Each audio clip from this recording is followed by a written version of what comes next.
Christmas is upon us. Christmas is upon us. Christmas come but only once a year. So this year, no fear. Find some other year. But hold on. So tell me about you guys' first Christmas in the States.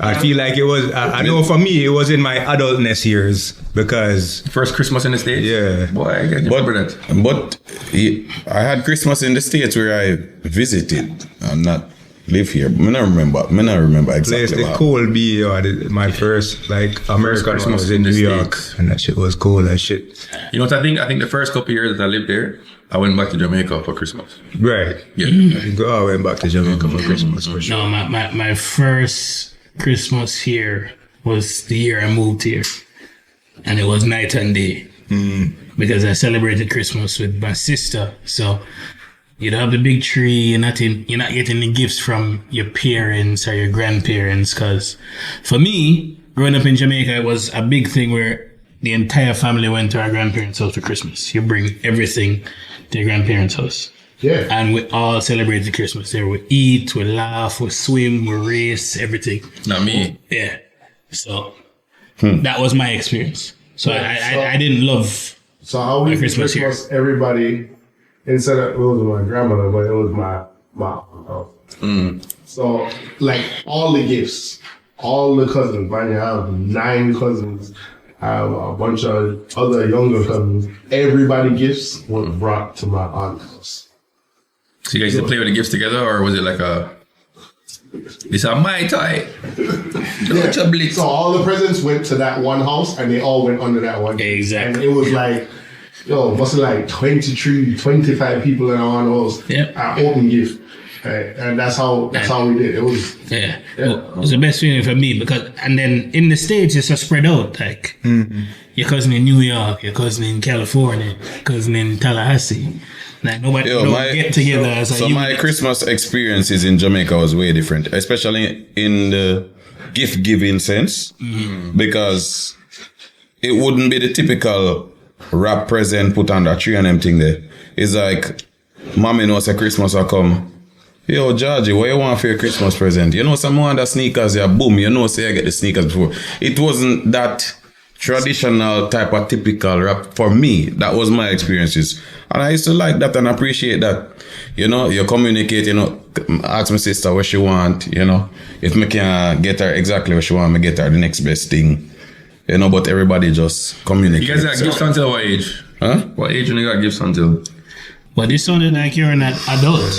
No, dog. This was when I was still. Remember, me only come out for in 10 years now. So this was So you're a in my early 20s or late teens. You know. When I left Jamaica, I can't buy a gift for nobody. I gotta tell my father I will forget for whoever. I started working at 18-year-old. Yeah. Gifts up until what age you think? 15. 15? Yeah. I mean, roughly. I don't know. I feel like it's a different time from when we grew up, you know, in terms of gifts and stuff like that. I feel like back then, probably 15 was like the oldest you. Yeah, that makes sense. But I feel like the culture up here is a lot different, yeah. When it comes to that, and people and kids are staying home a lot longer. Yeah. Than, you know, our generation where it was like 18, you trying to get out the house, trying to go get your own place, trying to get married. You trying to be out. Up here, yeah. The kids up here, they live with their parents till they're like 20. Wait, no. But I thought it was the other way around. Yeah, in Jamaica, everybody people I know that are in their 50s still living in them. Yeah, American culture, the kids get to 18, them like, I need to get out of my parents' house. Yeah, it's a different, bro. No, but you might talk about generations, not like us now. Yeah. Okay, cool. Yeah. Because think about it, I don't know how your parents did. My father was married at 19. Yes. So you know.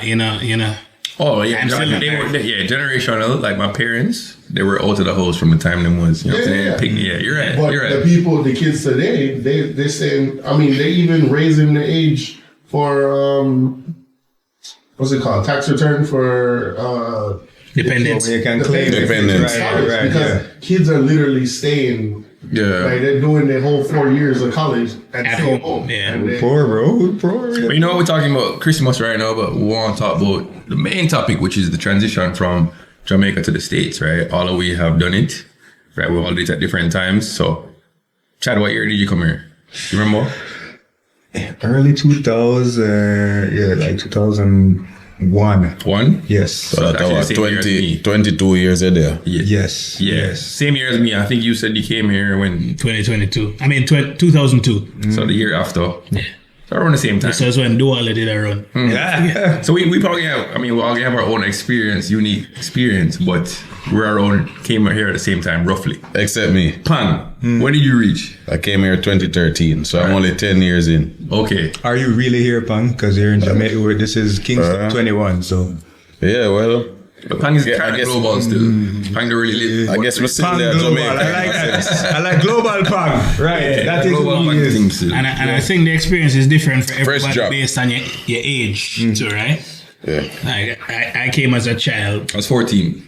Yeah, I Oh, was 14. 15. No, I'm Asian. Yeah, man, myself, I right? came here at Whatever. 27 years old. I was 17. Yeah. Yeah. I did a year of high school here and then I went off to college. I know RB left Middle school. prior to that because, like I said, we used to send letters in. Oh, I still have the letter. Yeah. ICQ. I sent this guy a letter, no actual handwritten letter. Messengers. The man used to send me some letter. Updates of like, yo, what's going on? Did you guys used to fold it up kind of to you from When you me? look at the content of the letter, it's like, all right. That's sweet, though. You give me an update on the streets, like, yo, Yeah. what's so and so going on with? This is what's going on. You know what I'm This saying? about this girl. So incriminating. You guys were still doing this. Yeah. so you guys were pen pals. Is what you were Technically. saying. And I Gotcha. write it and the letterhead and everything. What letter? What? Hey, that's what they teach us in Jamaica, right? Letter That's what they teach what? us. So like, yo, what was your first experience that sticks in your memory when you came to the States? So Or the biggest adjustment that Well, adjustment can be one to. I actually have two experiences leaving America. So I actually migrated from Kingston to London. So I lived in London. Yeah. I lived in London. I lived in London for a little while before I moved to the States, a little over a year. So that was two different experiences, and it's funny. The contrast is interesting because when I moved to London, and on my first day, all the students were like, "Oh my God, who is the new student?" And they won't come talk to me, which was funny because when I moved to London, everybody was like, "Ras clot, blood clot," and I was like, "Yo, why are they trying to be Jamaican?" You know, It's been going on, huh? not to, couldn't imagine that, like, yo, these were Londoners that have never been to Jamaica, etc., etc. And then when I moved to America, it was my first day, and literally nobody talked to me. Which kind of we all can admit, like, yo, America can be a very lonely place. Yeah. You know what I mean? It can be a very lonely place. So that was just the interesting contrast for me, moving to London for a year, moving to the States, and then, Florida? I think it also matters. Oh, I moved what- to Atlanta first. I think it also matters what age group move up to America. So when you came to America, what age group was that? Yes, I moved here when I was 17. Oh, yeah. I did 1 year high school and I moved into college. You came at the. Everybody clicked up. Everybody already clicked up. Yeah, Everybody yeah, already yeah, got for there. sure. See, I came 5th grade. So it's a whole different. Baby still. Everybody was like, new kid, blah, blah, blah. And that's how it went. Yeah. So I don't know. And then, I did middle school here. I did high school here. Grade 5 is how old up here, though? Grade 5 is what age? 10. 10. Oh, 10, so you're kind of... Yeah. But I've got a 15. funny Yeah, I was going to say, Stefan would know. I moved from Yeah, Jamaica a couple general. Huh? So I moved from back and forth from Jamaica a couple times. Like I lived in Maryland at some point between 1 and 10. I lived in Jacksonville sometime between 1 and 10. And I lived in Miami sometime between 1 and 10. But I also lived in between those times, I lived in Jamaica. So it was like 2 years Jamaica, 1 year here, 2 years Jamaica. Like it was broken up like that. But when I finally moved for the last time, it was 10. Wait, when you're in How was Jamaica... that for you, though? Which one? That just moving, because I feel like as soon as you build a relationship or a friendship, You're gone. it's removed Did from it. you keep any friendships? You know, honestly, I don't really remember much people from Okay. That phase. 1 to 10. So I have a question. I don't mean to steal the moderator job from Rhino, but because I feel like I have a different experience. Because again, I feel like you guys moved to Florida, right? And in my experience, like I said, I moved to Atlanta first, and there's a, as a Jamaican, like it's very lonely there versus like you move here. I know a lot of friends of mine, when they moved here, them end up in Pines and went to like Flanagan High School. Everybody talk about Flanagan, and that was like the other Jamaica Central, the other Jamaica High School, whatever. So like you guys, like who did high school here or any schooling? And I think here with that question is a good question because Yeah, I feel like I'll speak up to you. his experience was different than mine. When I moved here, I moved to Coral Springs, and I didn't have any Jamaican friends or nothing like that. Really, like people that I knew that lived in Jamaica with me. Right? It sounds like a year of high school, there were a bag of Jamaicans. Yeah, but I only remember, didn't know. Which high school was that? For me, Cyprus, right? Yeah, it's really, but weren't there other Jamaicans over there as well? Yeah, but I mean, I don't think anybody was. From From Jamaica. It was a bunch of Americans. okay. Is Remy Jamaican? Because him don't watch football. Yeah. So, wait. Yeah. One of the things that two things I remember about moving here is I'm coming from Woolmer's, we're a uniform. So you have maybe 5 or 6 outfits say, yo, this is for the road, we're crush road. Coming here, we went to an institution where there was no uniform. Every day was a fashion show. So every day was a fashion show, and you have limitations. So I only have like 5-6 outfits. Yep. But these two nice. In Jamaica, you're like, yo, Payless shoes, bad. Yo, my parents like, yo, nobody wearing no Payless shoes in it, bro. Yo, when I came over here, Yeah. went to Walmart, I bought some Franklin shoes and like Shaq shoes, so the man on it. Yeah. Yo, this bad. Nah. Yeah, it's a different game over here. Where's you go wear some Christmas. kids? Go wear kids, bro. Jesus. LA. What are you wearing, bro? Yeah. What at? So while I'm going to school and I'm there, everybody's dressed differently from me. I'm wearing a structure shirt, diesel shirt. Yeah. So I'm more dressed like the Spanish people than the African Americans or black people who are in the tall tees or whatever. So Let's talk about the brands though. the Iniche, Fat Farm. Fat Farm was big. Fubu, Sean John. So Remember that platinum Fubu? Yeah. Platinum Fubu with the so I had to Rockaware. I had to make that adjustment to do that. And then, you slowly meet people who are welcoming. And then I'll never forget, I was walking up, I tell Remy this story all the time. I'm walking up the stairs and Remy's walking down the stairs. And I'm looking at, I'm like, yo, You're looking at each other, walking Wilma's. up and down the Like- stairs. Is that Wilmer's? Brown? And he's like, Steph, what you doing? Do you guys hug? No, it was literally like a Hallmark movie. Yeah. We're walking upstairs, but it felt like an escalator. It was just like,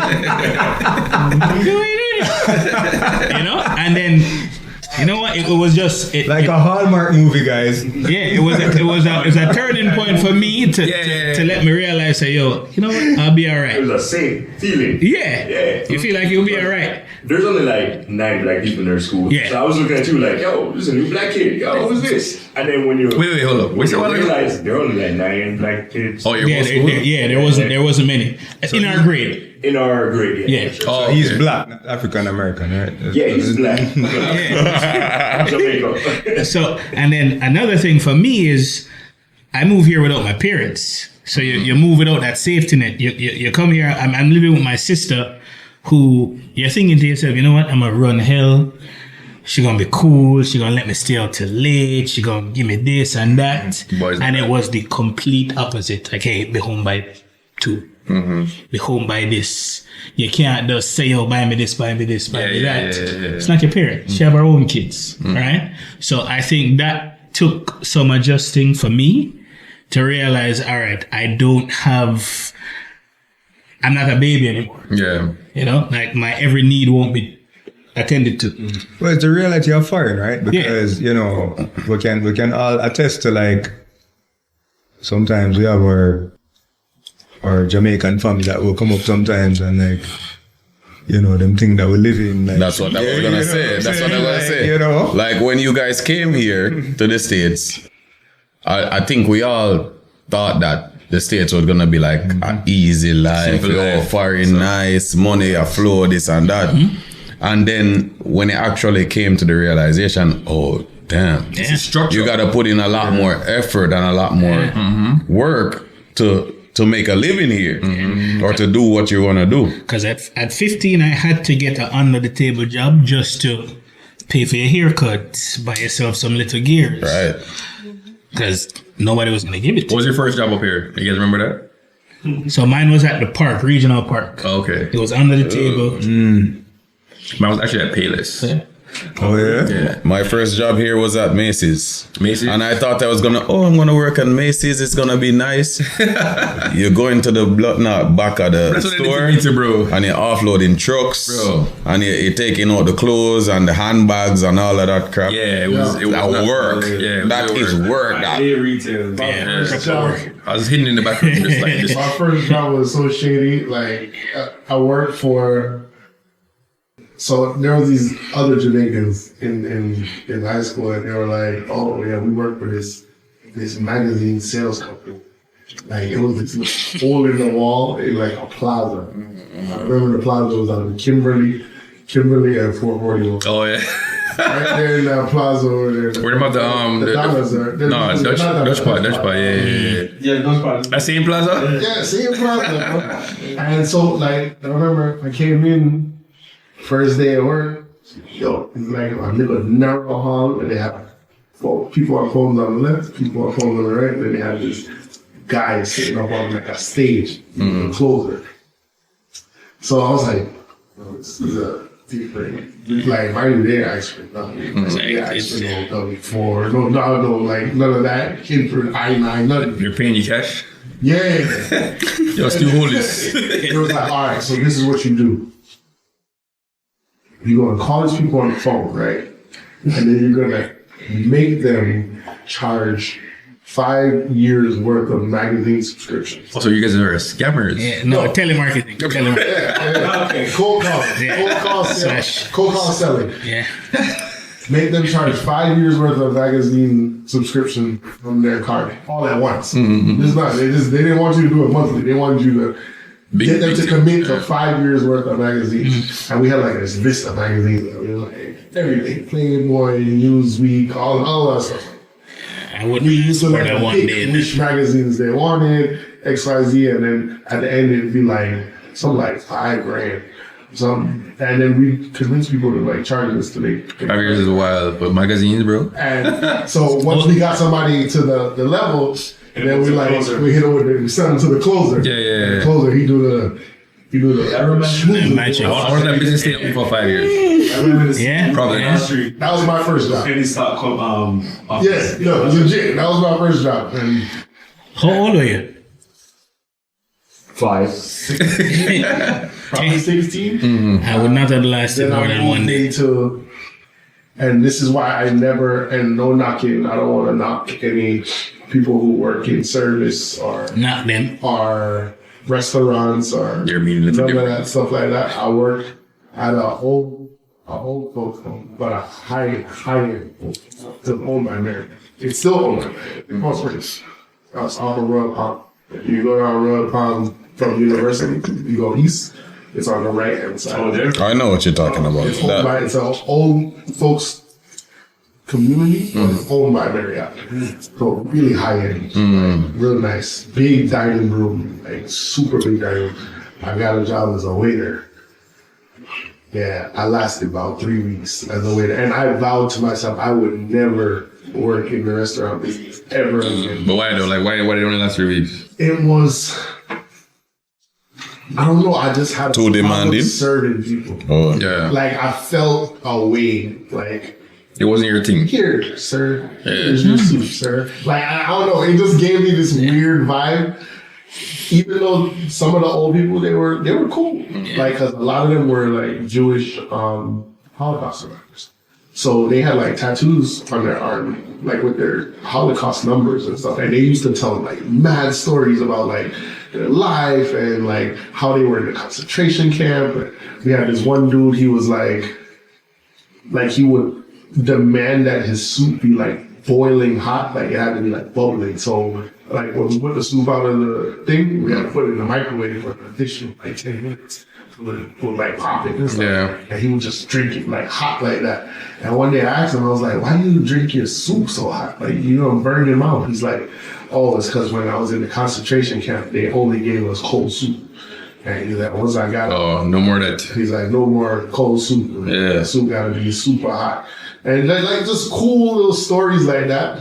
Damn. But then I remember, I think the day that I quit, so Jewish people have this thing called borscht. I don't know if you guys know. It's like Yeah. like a beets type thing, and they put like an olive or sour cream on top. And I remember I served this lady the borscht, and she ate it. And so I came back to like bust the table, so we had to bust our own tables.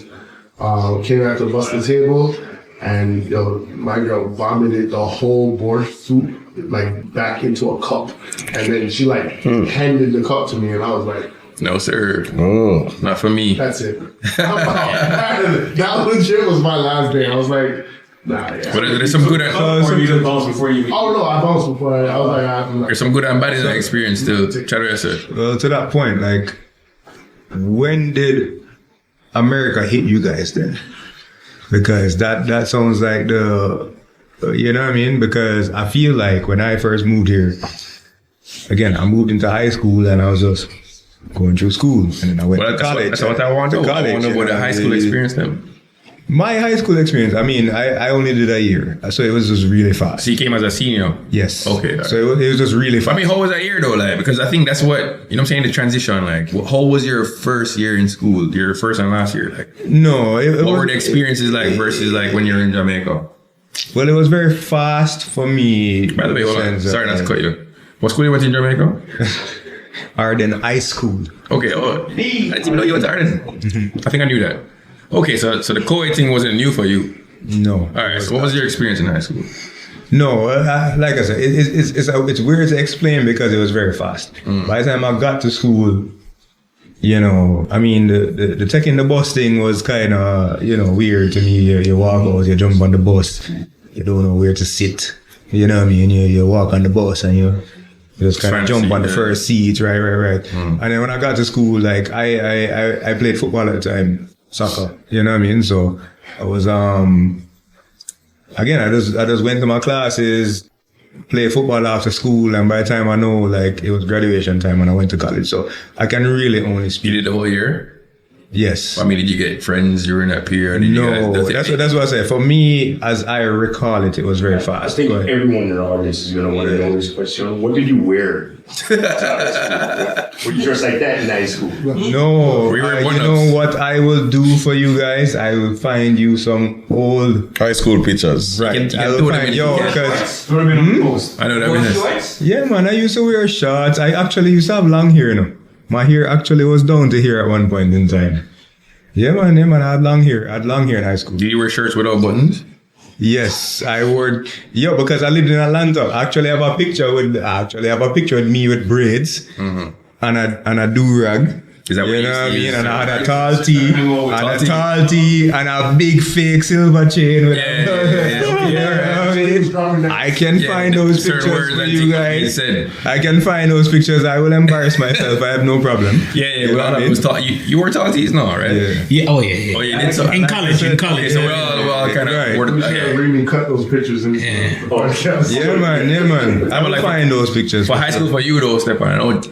So for me, it was different because I went to Western and then I went to a school called Cypress Bay. Yeah. So when I got there was no 12th grade. So we were literally seniors for 2 years Why is that though? because it was a brand new school. Oh, okay. So we were the inaugural year. There was no class yet. Yeah, so there was no 12th grade class. Yeah. You were the first 12th grade class. wasn't you? Yes. Right. Okay. Yeah, but when I got there, I went to 11th grade, and 11th grade was the max. So I think the first year was pretty much figuring out who you want to hang out with, or who is who, and what you can get used to. I mean, when I first came here, I don't want to say I was depressed, but I was very homesick because I left right after fifth form. Fifth Yeah. form, being at Wolmer's after fifth form, Right. you get to go to sixth form, and you do the whole co-ed You experience. miss, you miss being around all men. No, because sixth form, you're supposed to finally mingle with the girls. With the girls. Is that how it works? Yeah. You wait till 6th form? So sixth form Yeah, is when a lot of pent-up energy. Yeah. That's not true though, because I used to party with some woman man outside of school, Yeah. and we used to be outside. No. You have your woman Yeah, and whatever, okay, but okay. you can literally see women mingle every with day the now. school, Yeah, okay, school-wise. I will go to class with them or whatever.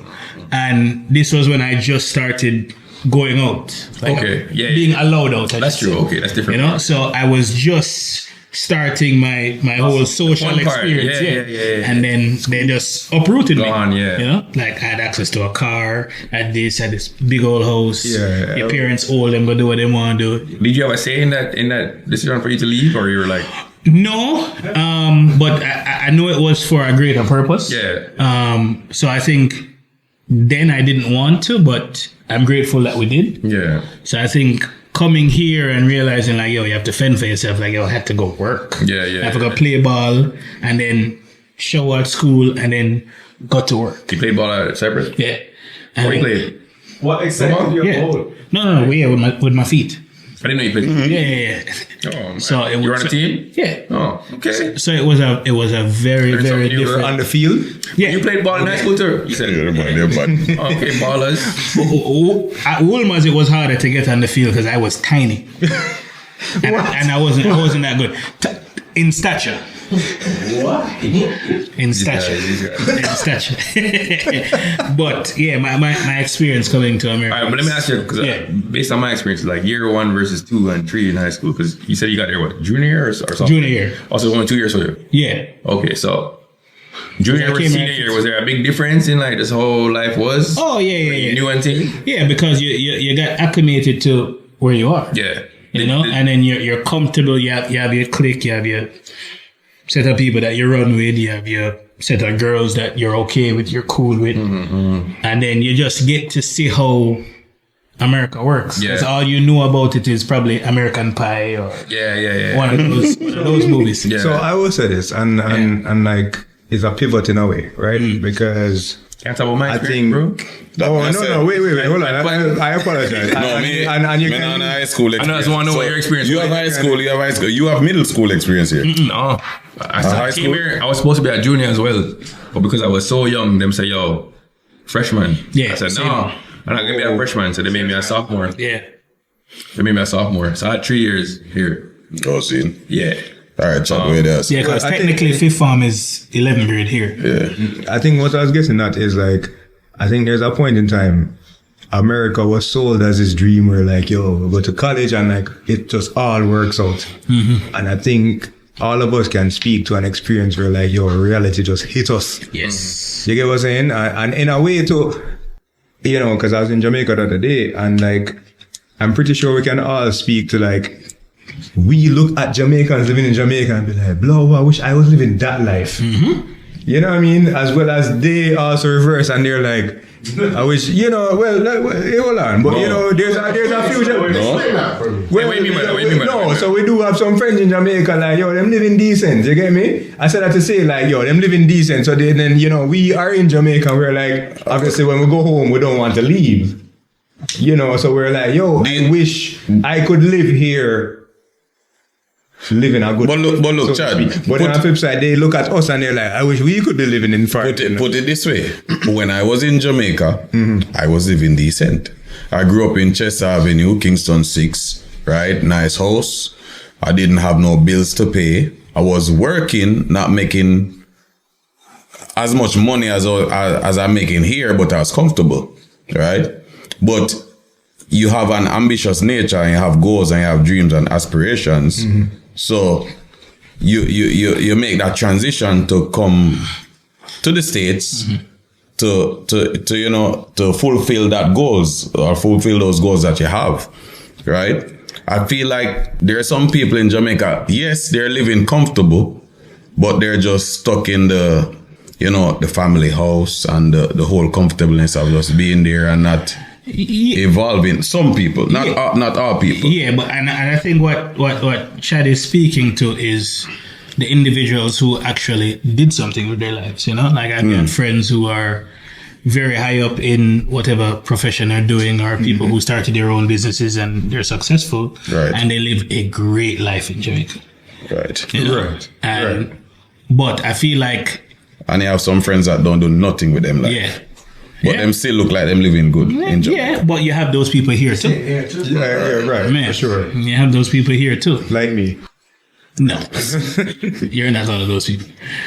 But I mean, what was the question you were asking again, Chad? When did life hit you? Yeah, when did America, like the reality of America? Because let's just be real. America is a real place that has its real hardships, Yeah. So right? And we've all been through some hardships here and maybe still going through it. yeah, I think it really hit me when sophomore year of college, when my younger brother was now a freshman, so I know my parents had to take care of them as far as living expenses. So now I had to work to survive. Before, you were working to, pay your phone bill, buy some clothes or whatever. But now you're at a space where if you don't get this check, you can't pay your rent. And that was a real life experience for me, because there's nobody you could call and say, hey, I need $800. There's literally nobody you can call for that. So I think that's when life really hit me, because at 18, I could have been home in my parents' house going to UE, and don't have to worry about a bill. All I have to worry about is, all right, I need to find some gas for the car. So And it wouldn't be my car that I paid for. I think there's two contrasts, like when you really think about Jamaica and living here. So I've heard the argument that, life isn't as hard in Jamaica because, people have like family around, and people will take you in, strangers will take you in, and all that stuff like that. But I also think that as hard as the America life is, or can be, I feel like there's so many more opportunities for you to take yourself out of that. Yeah. Yeah, There's so many more avenues. If you're ambitious, and if you, there's definitely way more opportunities here. Yeah. So I feel like, you may run into a rough life here when you first come, but at the same time, if you really want it, You'll find it. you'll find it somewhere in some field, and so you can go drive a truck, you can go do this, there's just so much stuff you can Many do. opportunities. Right. Yeah. I agree with that. I feel like I would say my transition from Jamaica to here. Mind you, I was young, I was 13, so I was under parents or supervision, all that. I didn't have to think for myself at a certain age, and I would say it was a plus for me. Like overall, when looking back at it, like, that was an upgrade. Yeah, you have to go through the transition and all that, but coming here, I was like, first of all, I tried to I came over with my sisters over, we're twins, so same grade and everything. And since we did common entrance to skip 6th grade, they tried to keep us back based on our age. We fight them over, but we take the little placement exam, mash that up. Yeah, exactly. Yeah. That's true. That's true. All right, you can stay, you can go straight to the 8th grade. So I left middle of second form. Yeah. Completed the rest of the school. Yeah. Which is And that's funny you something said I that know. because Go ahead. No, it's funny you said that because that's like one of my first experiences, right? To me, I was supposed to be in the 11th grade. I was in the 11th grade initially. And one day they just pulled me out of class and like, you have to take a test. I said, all right, cool. Boy. Remember FCAT? You guys know FCAT? Yeah. So they pulled me out of class one random day and they're like, yo, you have to take this test. It's called the FCAT. So I said, all right, cool. I do the test. You see me? And I just passed it. Obviously, say Jamaica school system is a little bit different. Yeah. We don't really get multiple choice like that. We have to understand what we're doing and no calculator and all that thing there. You can't use calculator. That's what I'm saying. That was wild to me. So I was like, all right, pass that thing. And then they're like, okay, well, you're too young. So that was one of my first experiences. People used to complain about these tests. And, it was like a big thing up here. And I'm like, that's one of the differences with Jamaica that I saw when I just moved here. Yeah, we were definitely further ahead as far as education system. What we learned, And then I was learning in 3rd grade what they learned in 8th grade. Yeah, but with the proper guidance, you could have taken advantage of that. Yeah. Right? You could have started doing college credits early. Early now. If you had the guidance. Right. Or AP or Yeah, for me, I didn't have it. I'm just here to just go to school. I'll get the straight A's, get the A's and B's. But when talking about all the stress, the struggles and everything, I want to talk about the cultural difference when we moved there from Jamaica. When I was in Jamaica, bro, like, I moved there when 01. I was 14. I was already partying because, like, for you say you couldn't go out until about fifth form, whatever. Just that. Me, my parents gave me free reign. I was the younger youth, one of the younger siblings, so they let me go out from the time I was like 12. Used to be my friend was 13. Always been the younger one. So like I've been partying and going sessions from the time I was 13, 14, having fun in Jamaica, you know what I'm saying? When I moved here now, it was kind of like, you know what? I saw it as I'm going to America. It's going to be even more fun. You know what I mean? Like it's going to be a vibe up there, whatever. Rules. Is it me? Yo, you had it like that. Because when I used to like visit, Yeah. you had an Acura and pull up and say, let's go up on the mall. Yeah, like we're doing things, you know what I'm saying? I'm like, Yeah. I like this part of it. So when I came here, though, it's like, all right, so first year, sophomore year, whatever, because me and my cousin kind of showed me around, introduced me to his friend and thing, but he's more like, you know, to himself, and they did their own thing. So I started playing sports. He introduced me to wrestling. First thing, why? I know. Wrestling was the first sport I did. Then after that, no, he said, yo, let's play football, American football.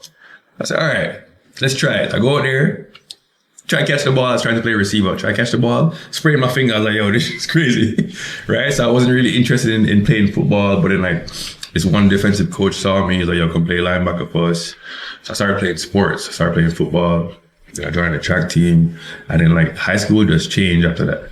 Like, you know, you watch TV, you watch movies, and it's like, okay, the jock life and American life. And I started to see this side of life now. I'm like, okay, well, you know, I know all of the, you know, I know a lot more people now.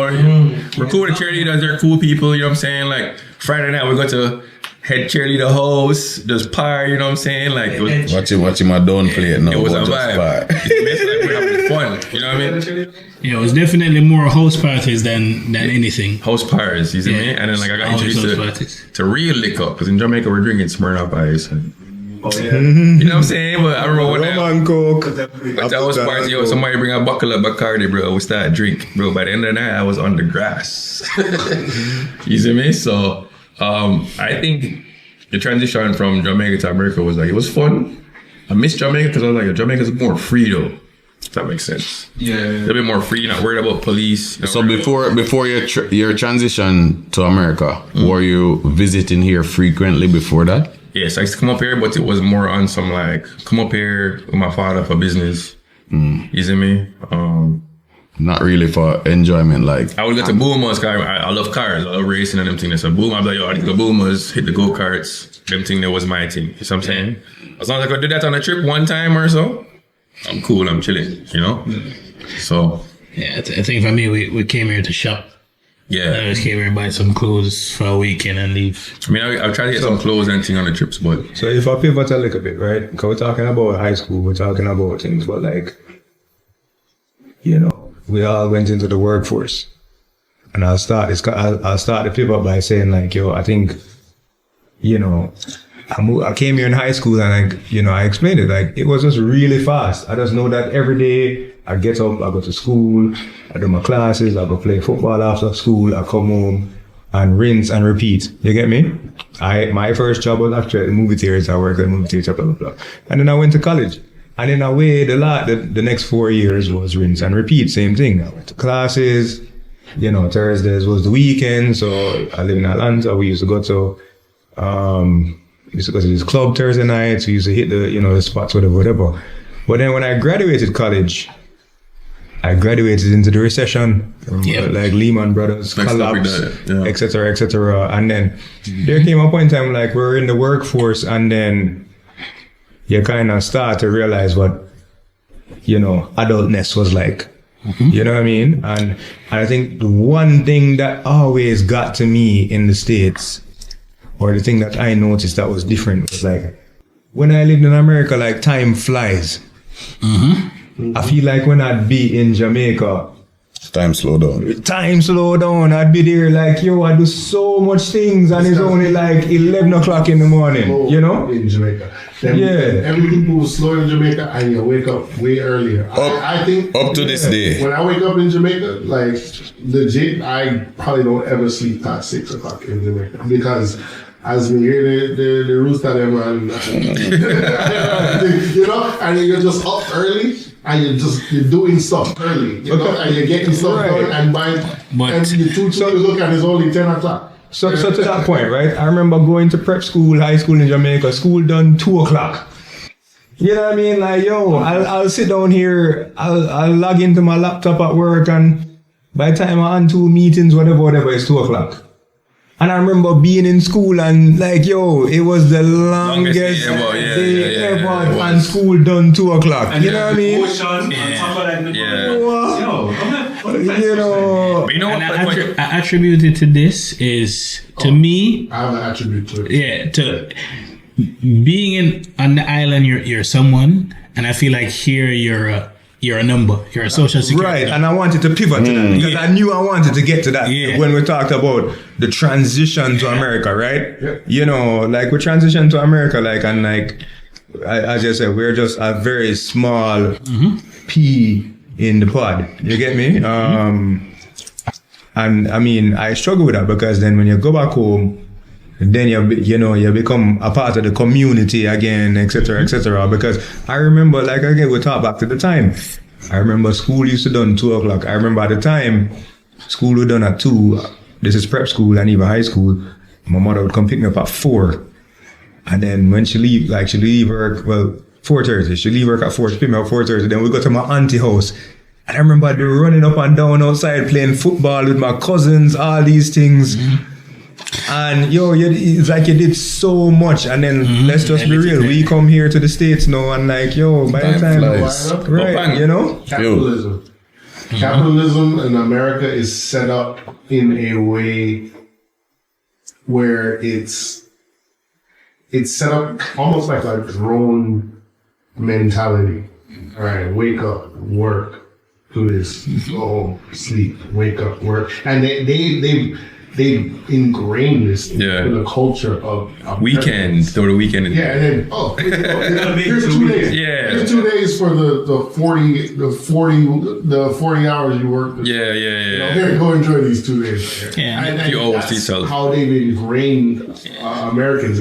I'm gonna tell you, you go Spain, you go Ibiza, you go almost any other country, Right. and the mentality of work, balance is Different. I remember the first time I went to Spain, dog. They have a 2-hour siesta. Lunch is 2 hours. Yeah. I went Crazy. like just the other day when I went back to Europe, dog. It's like in Venice, the restaurant closed down at 2 and reopened at 6. Right? So they did the breakfast period to like lunch, and then there's that time frame where there's nothing, and then it opened back for dinner. Yeah, because they give the... In America, that doesn't happen. because it's all about the dollar. All about the dollars. And then another thing too, with just celebrating all together, like in Jamaica or any other country, if the Reggae Boys playing or Usain Bolt running or anything national related, like time stops, like you stop what you're doing to watch this. Here, the Team USA could be playing. That doesn't happen. I'm working. Yeah, you're working. You focus on your job. I'm working. In Jamaica, it's like, yo. No, I will say it kind of changed recently. Because I will say Americans now start to support them American, them national I'm team. supporting them, but But To an extent. Yeah, not to... But I don't want it to be like a bashing of America. But I'm going to pivot again in the sense of like America is such a spread out place. Yeah. Right? That's why it's important that's why like, you know, the getting together, the Thanksgivings, the Christmas and stuff here. Thanksgiving is like, the biggest travel period in America, you know what I mean? And everybody's actually going home. Mm-hmm. You get what I'm saying? But like I said, in Jamaica, like, we should stop over this person yard, that person yard. But what I will do is credit to the Boys Brunch creator, Kimani Brown, who recognized this and know, you know, I think it was a few years ago, and was like, yo, why can't boys go to brunch? But the deeper point was the fact that, like, yo, him just pull the bros together, you get me? And just say, yo, let's just have a all boys thing, because we went to a co-ed school and that's an all boys school. Yeah. Me go all boys. Stop it. Say it. No. But you know, it's just Stop us from anything. it's just important. It's just important. You know, Pan, yo, I feel like the people that watching the show, the podcast right now, they want to hear something from Pan, because we're talking about transition from Jamaica. And we don't hear your story, bro. Like, Yo, well, as I said before, all of you guys went to school in the States. yeah. I came here as an adult, right? Because my transition to the States was very recent, only 10 years ago. So I came here at 27 years old, and then as soon as I got here, I needed to work, right? I came, my sister was already living here, so I went to live with her and my mom in an apartment. It was a 2-bedroom apartment at the time, so there was a shared bedroom, right? And then my sister was in 1 bedroom, and then I needed to make my own money so that we can transition to a 3-bedroom apartment so I could have my own room. Yeah. So as I mentioned before, my first job was Macy's part-time. You know, that was really early mornings. So I would wake up at like 5 o'clock in the morning, get to work by 6, you know, offloading trucks, bop. That was a 4-hour work day, maybe like 3-4 times for the week. And after a couple months, I got a full-time job. And after I got that full-time job, I still held on to my part-time, because in my mind as an adult, I was like, I'm coming to America to make money, right? So I'm not going to let go of my part-time. I'm going to hold, as long as the time time frame works. Yeah. I'm going to do both. So when I got my full-time job, it was in a nutraceutical company, but they work on shifts. So the second shift is what I got hired for, and that was 2 p.m. to 11 p.m. at night, right? Where my Macy's job was 6 to 10. So what I used to do at that time, boom, work from 6 to 10, go back home, hold a couple hours nap, Chill a little bit. and then go to my full-time job. Yeah. And to even expound on that now, when I was doing that, I was making, all right, man, I make this money from here, so I make this money from there, so all right, I still want more money. So, boop, I bought a 99 Camry, right? I came to America with like $4,000, because I sell my car in Jamaica. Came with the $4,000. I said, all right, man, I'll buy myself a little car for move around. So I bought that car, bro. I was like literally 2 months in, the car started giving me problems. It's a lemon. So I was like, shit, all right. The money when I forward a foreign with no get mashed up, because now my car now work. Now I have to go pay to fix this car all the time. Yeah. Zine, so boop, start for work. The car have problems. Started to date my current wife. Started to date her. Yeah. Oh, shit. Yeah. Right. So we left from 2013 going into 2014. Now that's when I started to date my wife. So I remember. Sorry, this is off topic. You met her when your car was down, and Jim? Yeah. All right. So like one of the dates that I took her, was it still in that 99 Camry? So we went to the spot, and on the way back home, the car malfunctioned. And I had to turn into the gas station. Oh. And I was so embarrassed, bro. Yeah. But then I look, no pushing needed. So it actually made it into the gas station. So when I went into the gas station, I was like, oh crap. I feel so embarrassed. I feel so ashamed. And like, I'm looking at her, I'm like, oh, what is she thinking of me right now? Right now, I kid you not. Then I went home, right? I went home, and the next day I woke up. I was enrolled in a credit union at that time. I woke up the next day, I said, I'm not doing this. I prefer to do 3, 4, 10 jobs, but I'm not getting embarrassed again. I drove to the dealership that's associated with that credit union. Yeah. And I went, tell them, hey, how much you gonna give me for this car? I think them give me like 8 bills or 9 bills. I said, I don't care, give me it. And I took out a Corolla, a 2013 Corolla on payment, my black Corolla. The same one. Right, the one that I had before. Right. Not accident.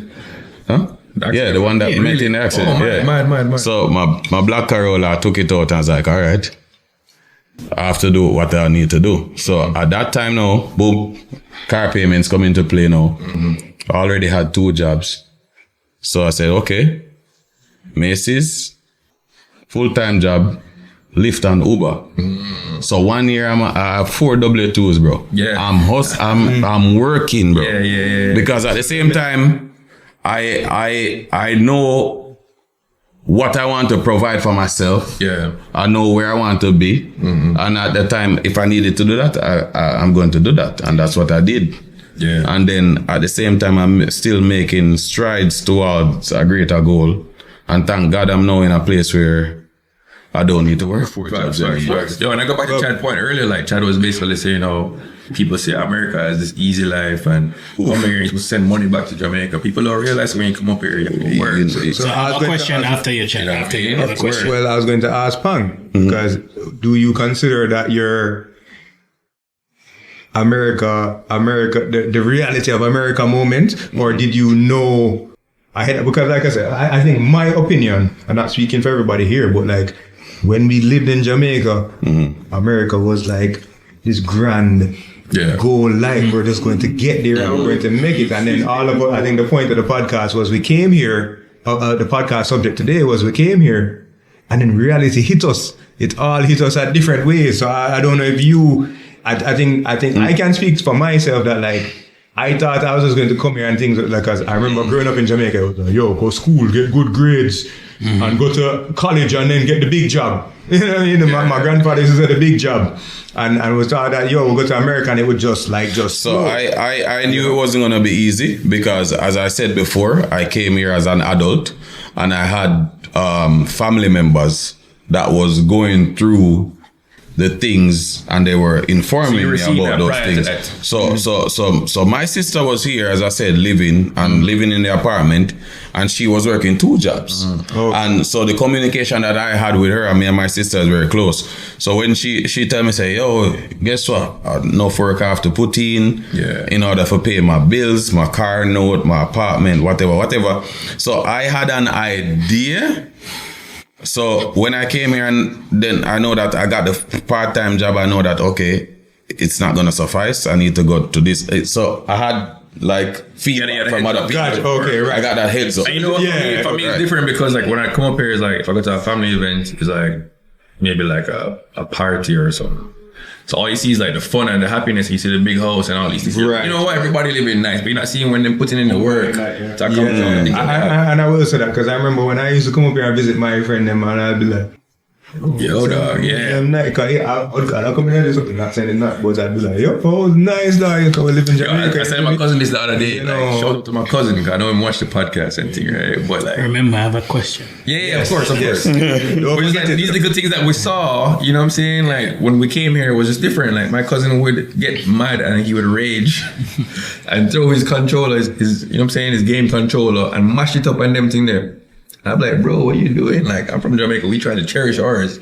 Try to make ours last 4 years, however long. You see me? And I see my cousin mashing these things up. I'm like, yo, America is different.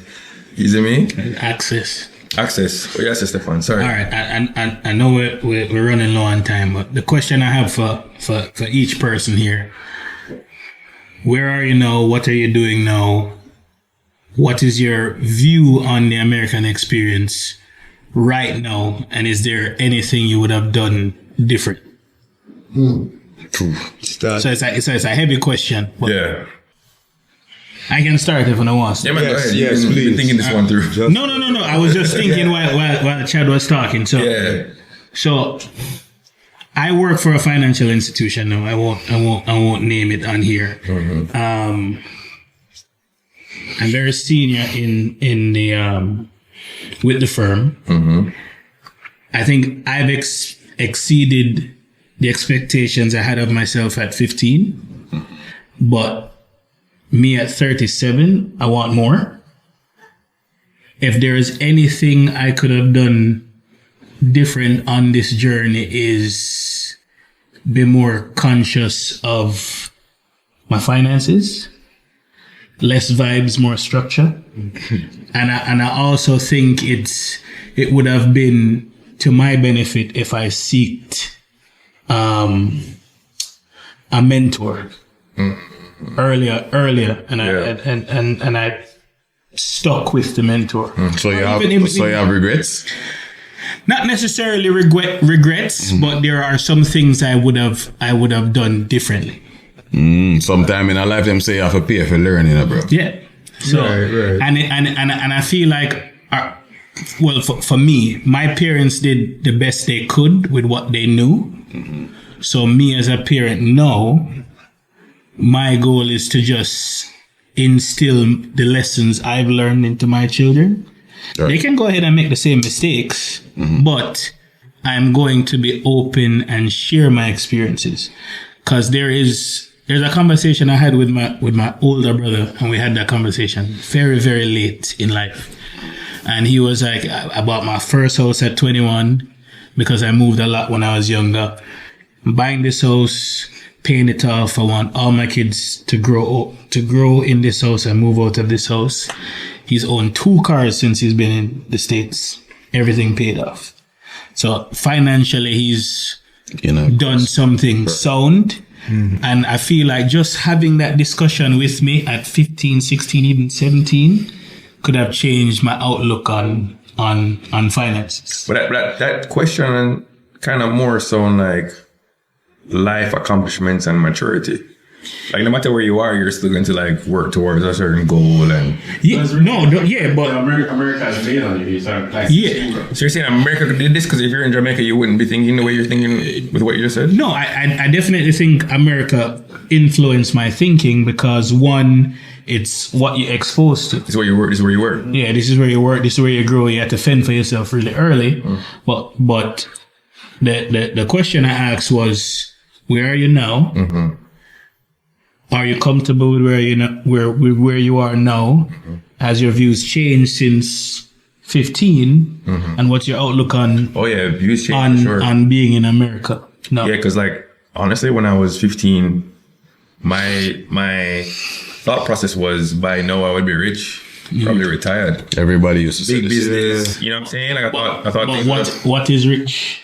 No, Is as in like 80K rich? as in, you know, when you're younger, you think of rich as no worries financially. no worries. Okay. So what I'm saying, like A nice car. So you have your car, you have your house, you know what I'm saying? You have enough money to pay for them and like not worry about it, and you can do whatever you want to do. Just travel. As a youth, we used to consider rich as have a nice big house, have a nice Benz or BMW or whatever, and then have money for do what you want to do. We never was thinking about like levels of rich or being rich. Exactly. So when you're younger, you think about the house, you think about the car, you're not thinking about the monthly payments of the house, monthly payments of the car. We definitely wasn't thinking about that. You think like one time and That's it. I own it. I don't know to worry about. No HOA, no property tax, no none of that. You know what I'm saying? Like you're not thinking like, but like of course, as you go through life, you start realizing, okay, reality. You see me? You go be ups and you downs. Yeah, but make him answer the question. Say if him feel him in a good space, or it would like what Stefan was saying just now. So 15-year-old you looking at you now, you in a good space? Be disgusted. I'm just Yeah. like, bro, what are you doing with your life? You know what I'm saying? 15-year-old me probably be disappointed in myself. Nah. But me today, I'm happy with myself because I know what I've been through. I've known the ups and downs that I've been hit with throughout life, and I'm standing and I'm doing a good job. Right? Career is going well. You know what I'm saying? Like I'm healthy. I'm here, and I'm proud of myself. That's my honest answer. You know what I'm saying? Gratitude. Yeah. Big up God. So to answer the question, am I doing good? Yes. Could I be doing better? Yes. You know what I mean? It's life lessons. So I'm going to attack it from a different angle. So because at least me and you are parents, right? So my experience from my parents because this is the segue, is we talk about our parents. We all have great experiences with our parents and different experiences. But like my mother, like I said, in my mother, my opinion is like she sold me a dream. It was go to school, get good grades, go to college so you can get the big job. I said this earlier in the podcast. And it was just supposed to like just flow.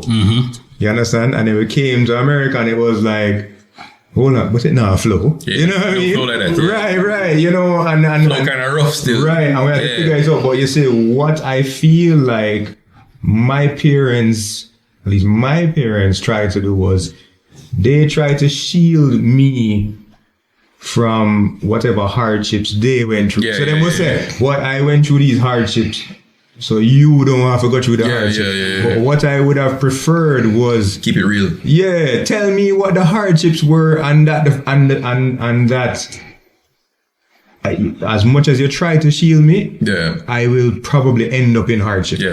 You get what I'm saying? So like, no, what happened was, my mother was a bit of like a do as I say, not as I do type of person. So no, as a parent myself, I am now trying to have a lot of experiences so I can share with my daughter. Yeah. Because I'm going to tell her, boy, daddy did this, daddy never did this, daddy, boy, daddy fell on his face all these times, blah, blah, blah. And I want you to know that you may do these things. These things will happen to you too. So I think what happened, at least my opinion, and maybe you guys can speak to it, as I said, we all came here and we experienced culture shock.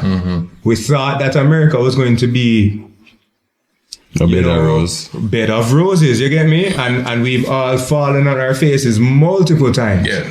You understand? And not say, I think in my head, I think the fall on your face was like, at least the first time maybe was, or the first maybe one, it was unexpected. Yeah. Because again, we were told that like, when you come to the States, like, you go to college, you get the good grades, you get the big job, like life will be rosy. And then, like I said, some of us were graduated into a recession, and then like, life just fell apart. And then, right, and that's what I kind of tried to like pivot back to like, life all hit us, or American life all hit us at a certain point in time, and that's kind of what I was trying to like, But you know what, like, with that said, like, America has brought a lot of vibes, a lot of great connections, people that I've met throughout my time here. Like, I just, you know what I'm saying? Like, America has brought a lot of positive, like we said, opportunity as well. Right? So, like, it hit us with reality, but it's also like matured us in a sense. We're focused on certain things that we probably would have slacked on if we were in Jamaica still. No offense to Jamaica. You know what I mean? So, you have to give it props though. America, big up yourself. Yeah, but I think we can just address what's in front of you, right? No telling if hardship would have hit us in Jamaica.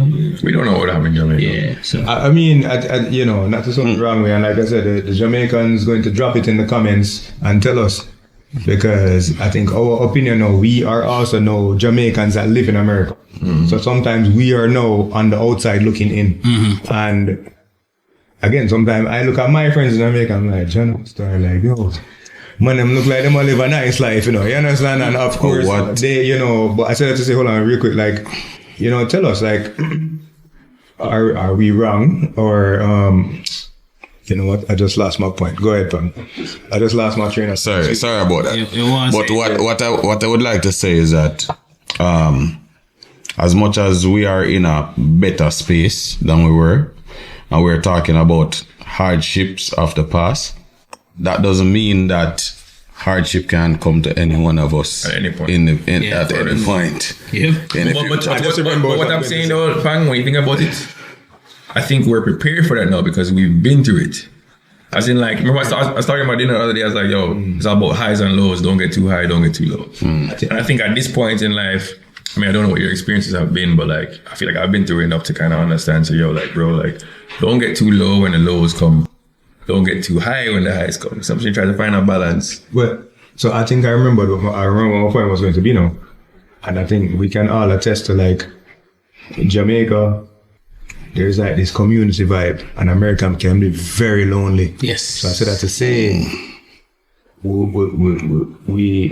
us Jamaicans living in America, we fear the hardships because we know how lonely it can be. Yeah. You get me? Versus like, I'm pretty sure like all of us can think to, you know, some little hardship in Jamaica. I can remember like, I remember like I've had cousins come live with me. You get me? I mean, our cousins them run up and down outside. Whatever. Yeah. I don't know what the adults were going through. You're not thinking of it Right, but I know that like my mother did not hesitate to open. Maybe she did, I don't know. But as I said, she didn't hesitate to open her doors to the this and the that. But I fear, I know that I fear in America, like running into hardships. I mean, yeah, I know say like I can be like, yo, Stefan, I can crash on your couch, but then. But like, how do you I don't know. You get me? Like, you know what I mean? You think it's normal to have that fear? Or you think it's something that we should like? I don't think Stu, like, all right, Stu, I'm gonna ask you this question. Do you think it's normal to have this fear of like potential hardships in the future? Or do you think you should hold the faith and be like, you know, you trust God or whatever I'm saying you believe in? So, me personally, I trust God, so. I'm not really religious, but, and I was actually having this discussion with my mother-in-law, the other day, because she just moved up from the Jamaica. Big 27-year career with the government down there. Built her way up to the top, you know, big boss. And just some things were shifting around down there, and she didn't, you know, she wasn't really rocking with it. So we were like, hey, move up here, you know? So I know, imagine her, you know, this big, illustrious career she's built. Now she's starting fresh here. Here, you know? And she's only ever worked at this job like her whole life, like from 19 to however she will go. She is now, but she only ever worked at this one job. And now she moves here, first job, she gets an office job, manager at Office Depot, assistant manager, or something like that. And it's just like a different experience for her. Total 360. Like, yeah, I was like the boss there. Yeah. You know? And now they have to start over. I'm not really that. To add to that though, because I feel like all you guys are saying the same thing. We all bought into the American dream, right? And I feel like sometimes people think all it takes is just to be here, and the American dream is given to you. Right. No one looks at the sleepless nights it takes for that dream to happen. To materialize. And you each have grown from. Yeah, and they can take it from you. Exactly. Because about those important words, American dream. Yeah. They can You know what I was thinking about today? I was driving and I was like, one of the American dreams is to own a home. And there's so many different ways for them to like take that home away from you once you've purchased the house. And I was like, like the American dream is to own a house. Even if you paid it off. Exactly. That's what I was going to say. Even if you pay it off. If you don't take care of your house and the grass gets too high or whatever, dog, the fees will stack up, you know. And it may make it to a point where it's uncontrollable for you. If you pay off your house and then you find yourself in a position where you can't pay your property taxes, your house gets seized. But that's what I feel like, you know, and like I said, you know, our Jamaican counterparts might say otherwise, but like, I feel like it in Jamaica, I go find a man cut my grass. I feel like, I go find a way to like, we go find a way. Yeah. But I think the fear here is, like I say, us, you know, Jamaicans live in America, like, the fear is that like, that shit happen, and like, you don't know who to turn to, or when you turn to them. Are they going to? This right, you know, and that, you know. So go ahead. Answer your question, because I want to finish the point that you're asking, because I was going somewhere with that. So, yeah, Office Depot. Now she's vice president, COO of a company. Like, it moved like that. She's who she is. Yeah. At the end of the day, she made it back. She made it back, yeah. Who she is, you know? And I was having this discussion with her literally like 2 days ago. Yeah. And I said, like, imagine, like, everybody in the house, like, it's me and my wife. Yeah. Everybody's over 6 figures. Right. Healthy house, you know? And I was like, something that I realized being here is that if not to knock, like, you know, cashiers and things like that, but if you have a job like that, it's like nothing to get another job like that. You know what I'm saying? But once you cross a certain threshold in life, and this is what I'm finding with the American, life, is that once you start making X amount of dollars and more and more and more, you really start becoming kind of paranoid Yes. about losing that, Right, yeah. the access to that much money just being wiped away instantly. Change your It's a life. terrifying experience because remind you built a life around, What your current income is. exactly, and Right. how to like have all of that taken away and try to be like, yo, I need to find another job that makes equal amount of money or Close to or you know more. what I'm saying? Right. And it's not as easy when you get to those levels of yeah. jobs. Yeah. There's not that many of those jobs Yeah. versus the individual work of my job, I can relate to that. Yeah, and to add to that, I recently survived the first round of layoffs with my company, but I've been laid off twice. I mean, I went through minor periods of depression, but I'm confident that I would be okay if something were to happen. And I think that's the difference between, I don't want to necessarily say me and a lot of people, but there's two type of people that will just worry themselves into a slum and be at the point where, all right, what do I need to do? Where do I need to move to? What do I need to change? What do I need to get rid of? But I always believe that human, as the human race, we are made to adapt. Yeah. So like, we're gonna go through our slumps. You're going to be depressed for a while. Honestly, like, it's good to have a good circle of friends, people that you can speak to when you're going through those experiences to help get yourself out of that. We have to keep on fighting. You just can never give up. Yeah. And America has taught me that. You can't give up over here. So I'm saying, like, whatever you want, you fight for it. Yeah. I learned from a young age with sports. If you want to get on the field, you have to fight for that position. You have to work hard. So I'm saying that transition over into real life now. When we graduated, recession, couldn't find a job, we had to keep on fighting until we found something. Keep on pushing through. You know what I'm saying? You keep on fighting. Go ahead. No, man. So, So to add something to what Chad said, the fear of losing everything and where you turn to. I think that as you get older, you're very prideful. Yeah. And life is different. Yeah. Like I can't call a certain man and say, yo, I can't come stay with you, but you live with your wife and your kids. So I have to be cognizant of that too. And then I might have a wife and a child. I also have to be mindful that I'm bringing 4 people Into another in your household. place. That's a hell of a load for put on somebody else. bro, Stefan, you know what I always say? Like, that's why we need to change our mindset, because people sometimes will look down on you because you're going through hardships. But it's more like we don't live like how we should. Like, we should be like a village. Right? Yeah, no, but your doors can open, but you have people who just don't think and just do. Yeah. Because you're coming to my house, you gotta raise my light, you gotta raise my water. I'm okay with it, But you But like, as a man, But you hear what you said a while ago, I feel like we need to have more of a village mindset where it's like, at any point, my friend can into hardship, right? What we need to do is, if I get to a certain place, I want to build up my friends so we can all get to a certain level. So if I need help from you, you can help me. If you can, you know what I'm saying? If you need help from me, you know what I'm saying? So but you're still hesitant. Well, I don't think that's what we should be though. That's what I'm saying. So Ryan, put it this way. Yeah. How you used to live in Jamaica where everything was more easygoing. You could live in your family house, not too pressure. You come off the States and you live in a family member house. And after 1 month, right now will take care of him. 2 months, right now will take care of him. 3 months, right now.